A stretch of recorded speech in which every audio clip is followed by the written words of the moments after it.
Hey everyone, welcome to part 2 of the Web Scraping to App series. In the last video, I showed you how we can scrape Booking.com easily using Python and AI. In this video, I'll be showing you how we can create a front end for the application so that we can easily interface with the data that we get. Let's get straight into it. Alright, so I'm here on Lovable. It's an AI that when you give it a prompt, it turns that into a full web application. And as you can see, these are other websites that people have built using Lovable and AI based on just their prompts. So what we're going to do is we're going to prompt it to basically create a dashboard that allows us to compare all the different data and results from our code, and then we can use that and run that locally so that we can have a nice dashboard, as you can see, like a lot of these examples down here. So what I'm going to do is I'm going to ask Claude to help us create a prompt that'll be good enough so that Lovable can create exactly what we want. So now let's start writing the prompt.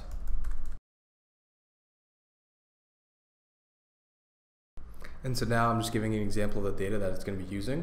So let's go back, let's paste this here. I pasted an example of the data. All right, so now let me just go back to writing the prompt.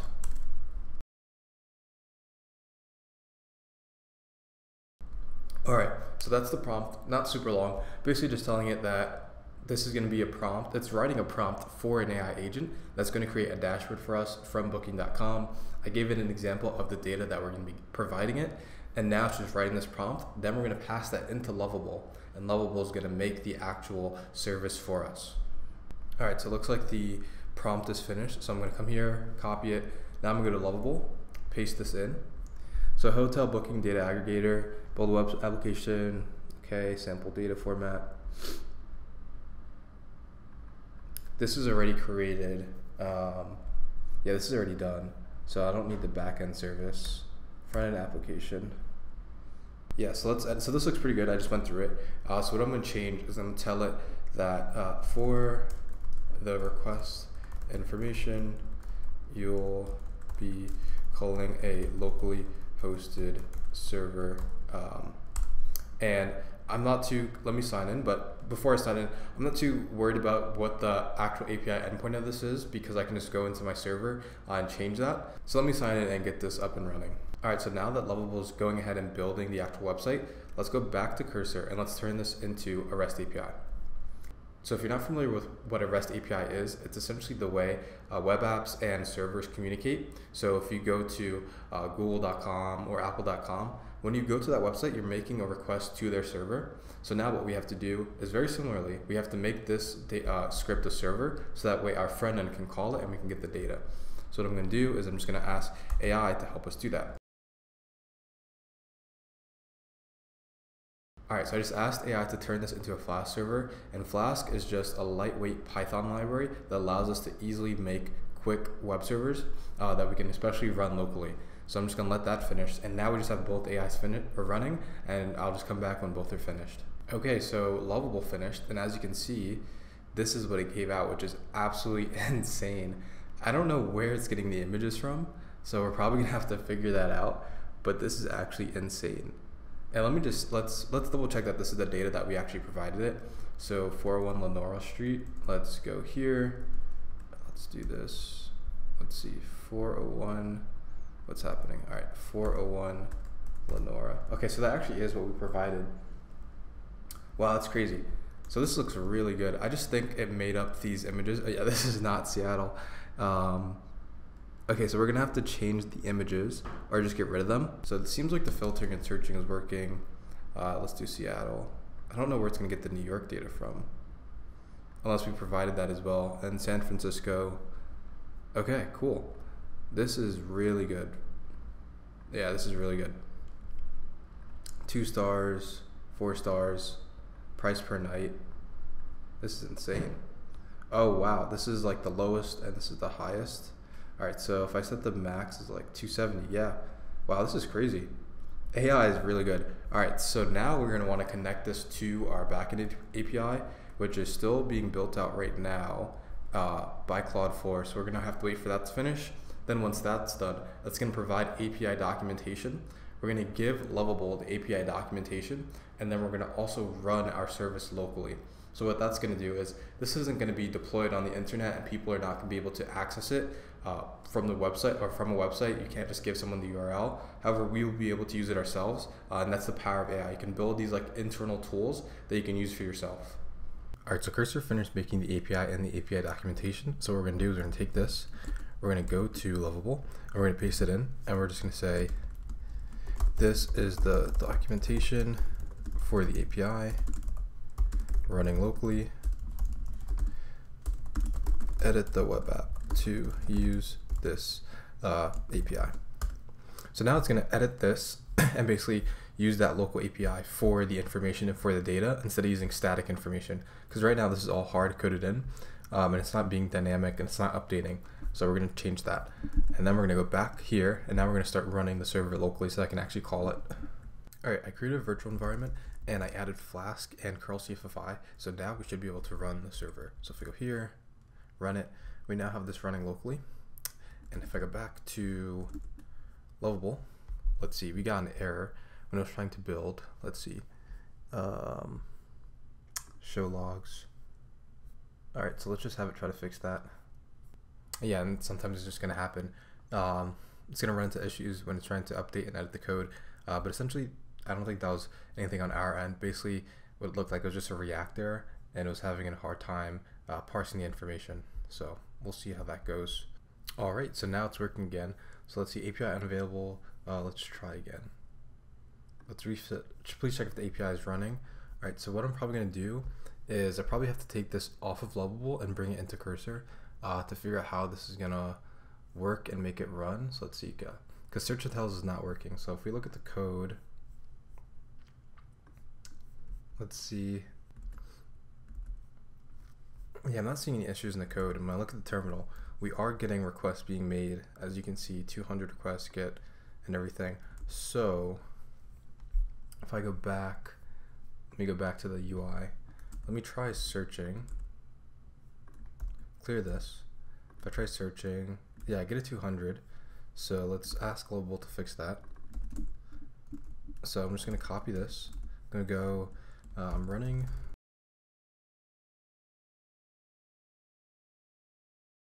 All right, so I basically just told it that when I'm running it locally, that when it makes a request, we see the request being made here, but we're getting an issue in the UI, so that should be fixed.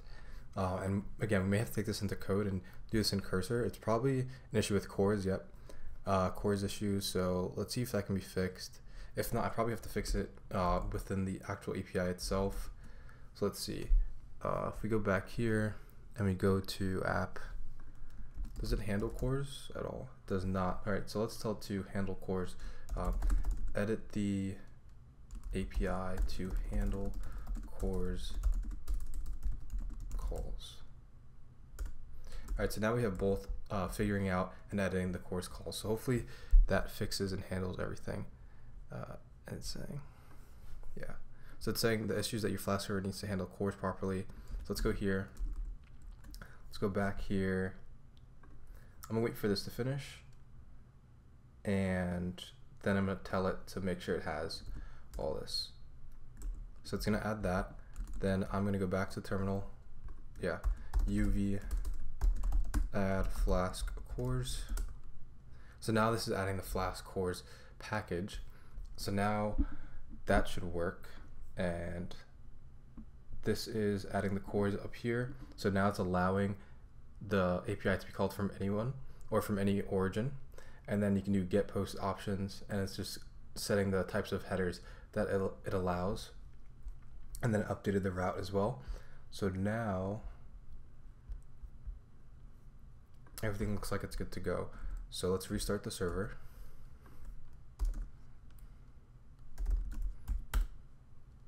All right, so the server started. Let's try to search for data again. Oh, okay. So there was no error, but it found 0 hotels, which is obviously not great, but it's better than getting an error. So we got a 200 response, but no hotels were loaded. So to debug this, what I'm going to do is I'm going to tell Cursor exactly the same thing.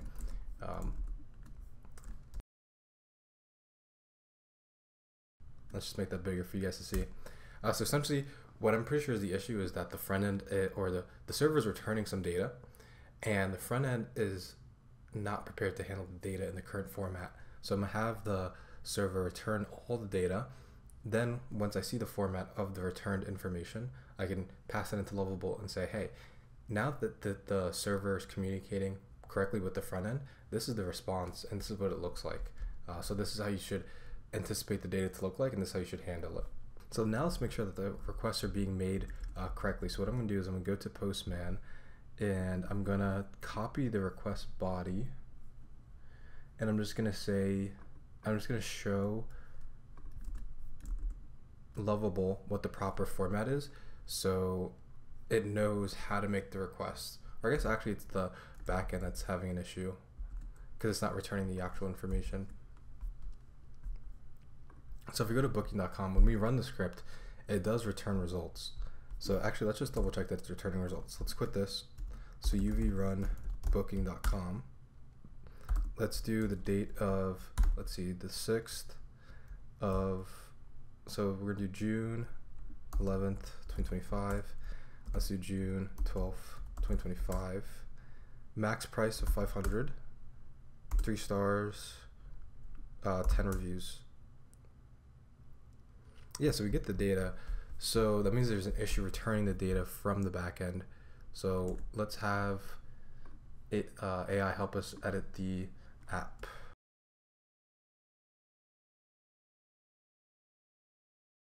So essentially what I'm telling it is make sure that the server is using booking.com.py, which is the original script we have that's working to make the request and to get the data. And that's because we know that works, and that's how it should be working. So if I go back to app.py, or this is main.py, where's app.py? So if we go to app.py, it should be using the request from, it shouldn't be using search hotels. It should be using the request from booking.com.py, because that's the one that works, and that's the one that we want to be using. All right, so here in Cursor, I had to play around with the cursor a little bit to finally get it to make it the API properly. So as you can see, I told it do not change the call with query, booking.com.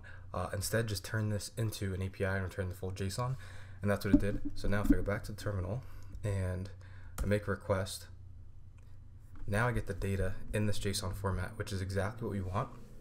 So now if I go back to Lovable, let's go back to Chrome, go back to Lovable, and we come here, and let me just refresh the page because I think it might have just lost a session.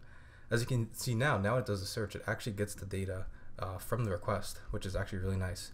However, there's no images showing up because we don't show images at the moment. So I'll show you guys how to fix that. But let's actually change this, and this looks so good. Using ShadCN, it's like the component library, just a really nice framework. So let's change this to July 1st to 5th, and we found 100 hotels. Yeah, this is just looking great. And so we can also filter it. So if you go here, let's do 4 stars, 5 stars, price per night, max of $250, let's do 120. All right, so this is where we would stay. And then we could select Seattle, Washington. So I think that we could probably fix through a little bit of tweaking as well. But yeah, this is actually looking pretty good so far. So yeah, let's fix the images.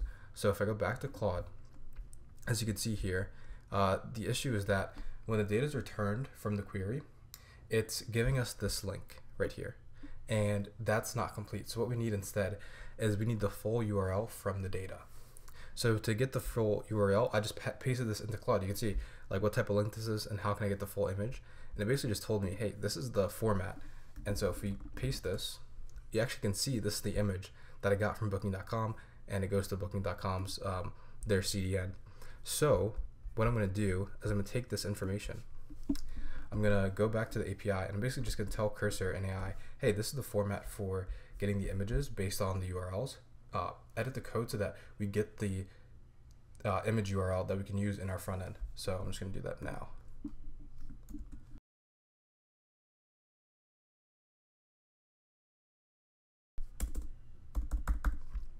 So yeah, I just told it what I wanted to do. These are the instructions from AI, and then I just told it to edit the API as needed.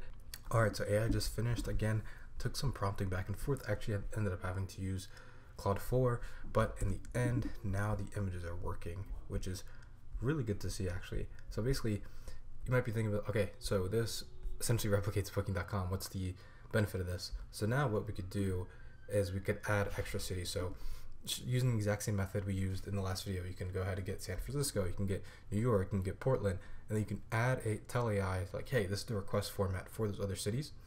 When you're loading this data, load it for all those cities at once so you can compare and look through all of them. You can add more filters, maybe you can set up alerts to email yourself when different things go online, but essentially you can take this base code and then turn it into whatever project you want using AI the same way I've shown you. And I'll be posting a link to this code down in the description as well. So with that being said, I hope you guys enjoyed the video and you can see the value of learning how to collect data from these websites and how you can turn them into your own apps incredibly easily with AI, or maybe not super easily, but AI can really assist you along the way and along the path. So yeah, I hope you guys enjoyed this video. See you guys in the next one.